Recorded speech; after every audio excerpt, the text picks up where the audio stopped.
et SNJ qui a organisé le Rassemblement national dans le cadre d'une coordination très vaste de 60 organisations autour du thème « Stop loi sécurité globale ». Hier, à Paris, nous avons gagné une première manche. Le référé liberté déposé au tribunal administratif nous a donné gain de cause. L'interdiction de manifester décrétée par le préfet Lallement a été retoquée. Et donc cet après-midi, nos camarades vont pouvoir, de la République à la Bastille, se rassembler et défiler pour les libertés.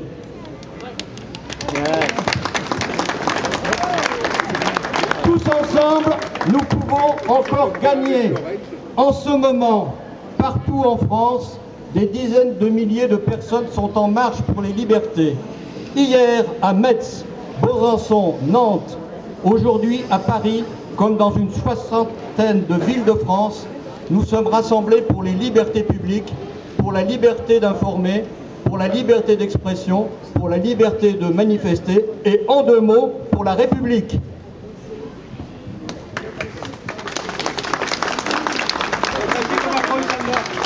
Comme nous l'avons dit hier, dans l'appel à manifester signé par 150 personnalités et soutiens et plus de 100 organisations, collectifs, associations de défense des libertés publiques, nous ne voulons pas d'une loi qui porte atteinte aux libertés fondamentales et au regard des populations.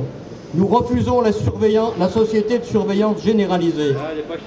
Nous rappelons que le droit français sanctionne des actes et non les intentions, comme le prévoit l'article 24 de la loi qui a été voté mardi à l'Assemblée nationale par 350 députés LREM et de droite. Nous refusons que la France soit le pays des violences policières et des atteintes à la liberté d'informer. Nous rappelons que l'article 12 de la Déclaration des droits de l'homme et des citoyens institue une force publique et non pas une force floutée. Nous affirmons que l'atteinte aux droits des citoyens et de la presse à informer est disproportionnée et que l'arsenal juridique existant est amplement suffisant pour protéger les forces de l'ordre éventuellement agressées suite à la diffusion d'images. La liberté de la presse n'est pas un privilège de journaliste, mais un droit fondamental pour tout citoyen à pouvoir bénéficier d'une information complète, pluraliste et libre. Pour nous tous, pour vous, citoyennes et citoyens, nous demandons le retrait de la loi sécurité globale et du schéma national du maintien de l'ordre qui entend encadrer le droit de manifester et le travail des journalistes. Assez de gesticulation, messieurs Darmanin et Castex. Nous ne voulons pas de ces textes, nous ne voulons pas de réécriture, nous ne voulons qu'une chose, le retrait.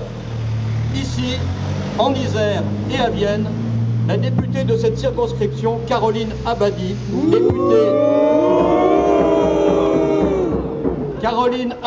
députée LREM, a voté cette loi. Elle est membre de la commission des lois de l'Assemblée nationale. Nous lui demandons de voter contre quand elle reviendra devant le Parlement au début de l'année 2021.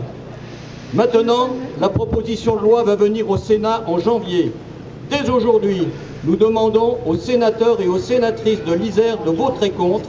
Et vous, citoyens et citoyennes, vous avez le pouvoir de leur écrire pour leur demander. Vive la liberté d'expression, vive la liberté de la presse, et de toute façon, ce n'est qu'en début, la lutte continue.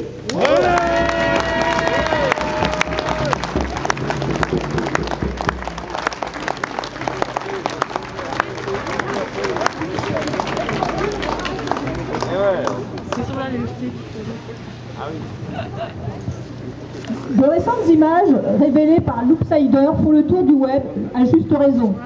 Elles nous montrent trois policiers, l'un sourire aux lèvres, qui tabasse sans retenue un homme dans son local du 17e arrondissement de Paris. Cet homme s'appelle Michel et a reçu des insultes racistes. « Ta gueule, sale nègre !» En plus des coups de matraque sur le visage et le crâne. Michel va se voir prescrire 6 jours d'ITT, incapacité temporaire de travail, et fut hospitalisé après un malaise suite à un déferlement de violence. Les victimes ont besoin d'images pour espérer la justice. Les violences policières apparaissent au grand jour et entrent dans le débat public quand elles sont filmées. Combien d'entre elles resteraient à jamais dans le silence et l'oubli si la loi sécurité globale et son article 24 sur la diffusion de l'image des forces de l'ordre sont votés. Les violences policières ont fait irruption dans la discussion politique ces dernières années avec les images de la répression des Gilets jaunes. On peut dénombrer de nombreuses affaires, en particulier dans les quartiers populaires à partir des années 70. Si des récentes violences policières filmées ont pu rendre justice aux victimes, d'autres sont en attente malgré un temps long d'enquête. Longue histoire et mobilisation récente. Ainsi, il aura fallu 3 ans pour que la défenseur des droits souligne cette semaine que rien ne pouvait justifier les coups portés après le menottage et la maîtrise dans l'affaire Théo. D'autres affaires sont classées sans suite de façon inattendue, comme le rapport qui disculpe la police dans l'affaire de Zineb Redouane à Marseille. Cette dernière était morte dans son appartement à la suite du tir de grenade lacrymogène d'un CRS en marge d'un rassemblement des Gilets jaunes. Sans oublier les réfugiés, régulièrement victimes de violences policières dans l'indifférence. Le 2 juin 2020, plus de 20 000 personnes ont manifesté contre les violences policières et pour rendre justice à Adama Traoré. Cette mobilisation a puisé sa force, son indignation et sa raison d'être dans de multitudes d'histoires de violences policières classées sans suite ou en attente de justice. Le nombre de réclamations pour manquement à la déontologie des forces de sécurité auprès du défenseur des droits, Commission nationale de déontologie de la sécurité jusqu'au 1er mai 2011, continue d'augmenter. Ainsi, ce rapport annuel fait état de 1957 saisies en 2019, contre 1520 en 2018 et 702 en 2014. La France insoumise accompagne et soutienne les revendications pouvant mettre fin aux violences policières. Nous défendons entre autres les propositions suivantes. En finir avec le contrôle aux faciès par la mise en place du récépissé de contrôle d'identité.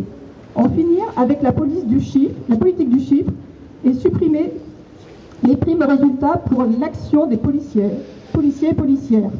Les montants seront redistribués aux agents sous forme de salaire. Interdire les tasers et flashballs et refondre la doctrine du maintien de l'ordre pour favoriser la désescalade et la prévention des actes violents. Combattre avec la même rigueur tout acte de violence, que les forces de sécurité en soient victimes ou les auteurs. Remplacer l'IGPN, Inspection Générale de la Police Nationale, par un organe réellement indépendant, démanteler les BAC, Brigades Anticriminalité, et réhabiliter une police républicaine de proximité. Nous refusons que la France soit devenue un pays où les violences policières restent impunies et où la liberté d'informer soit punie par la loi. Merci.